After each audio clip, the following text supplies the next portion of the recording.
wassalamu ala asrofil anbiya'i wal mursalin wa ala alihi wa sahbihi ajmain, amma ba'du.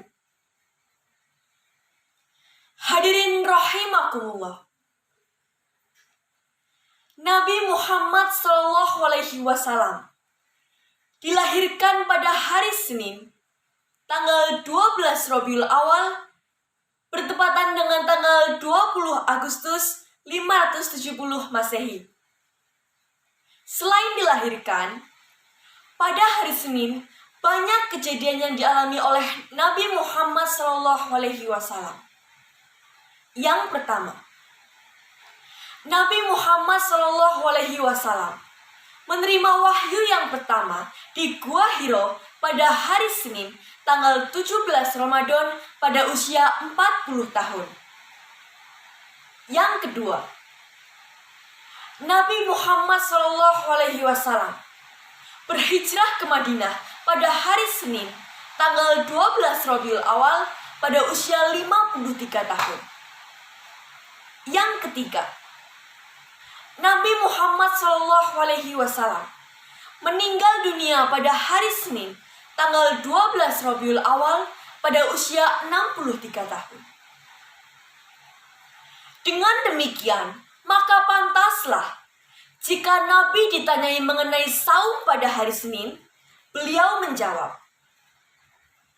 "Hari Senin adalah hari kelahiranku, hari di mana aku diangkat menjadi nabi, dan hari diturunkannya kitab suci Al-Quran padaku."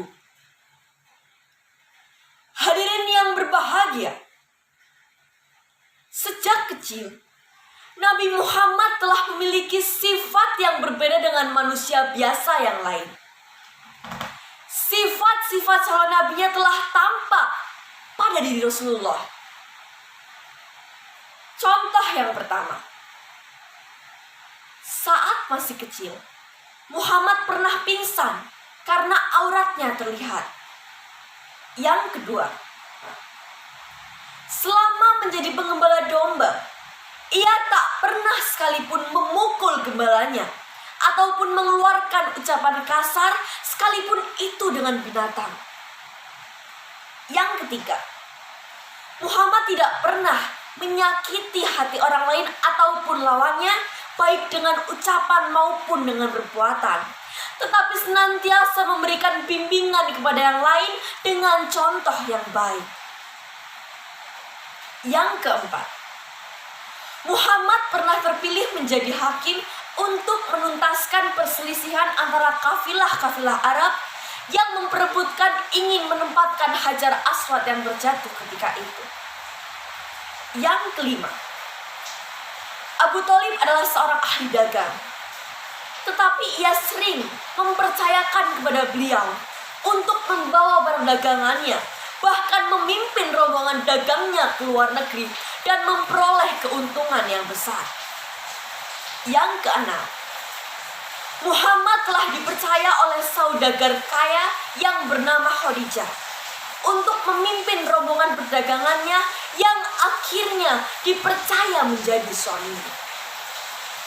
Hal ini menjadi tanda bahwa Muhammad itu walaupun belum menjadi nabi, tetapi ia telah mampu menjadi seorang pemimpin.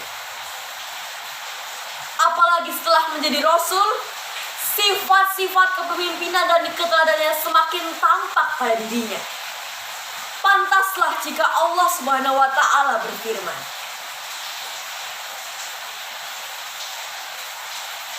A'udzu billahi minasyaitonir rajim. Bismillahirrahmanirrahim. Laqad kana lakum fi Rasulillahi uswatun hasanah liman kana yarjullaha wal yawmal akhir wa zakarallaha katsira.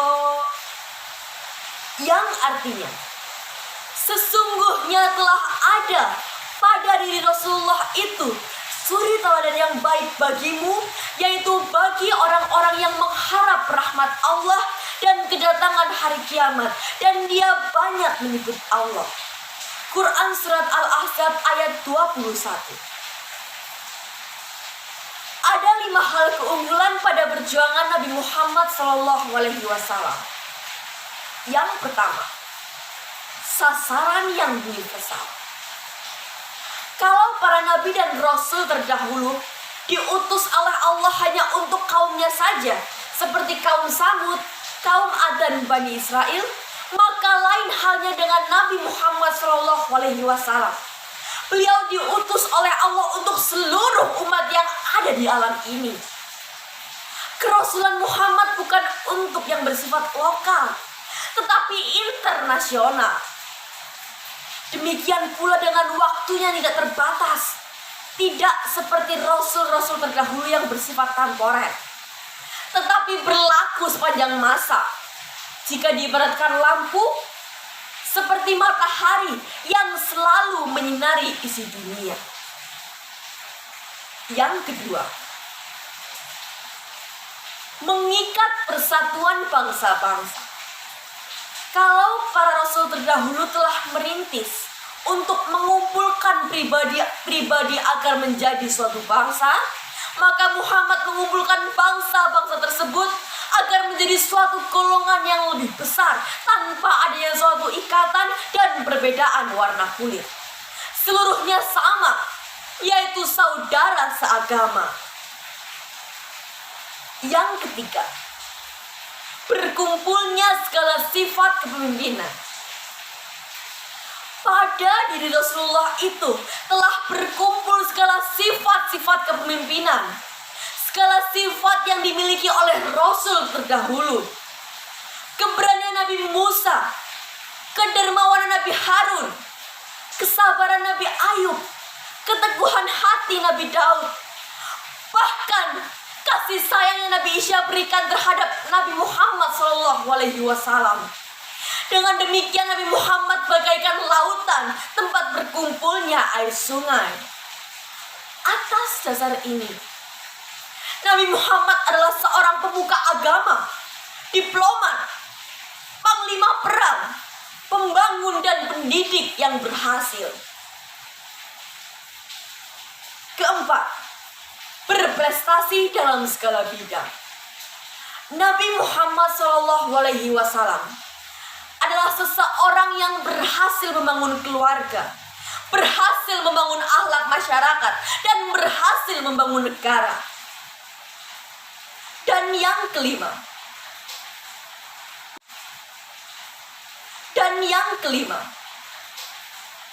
mengangkat harkat manusia dari jurang kehancuran.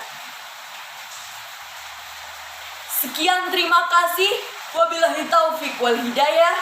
Wassalamualaikum warahmatullahi wabarakatuh.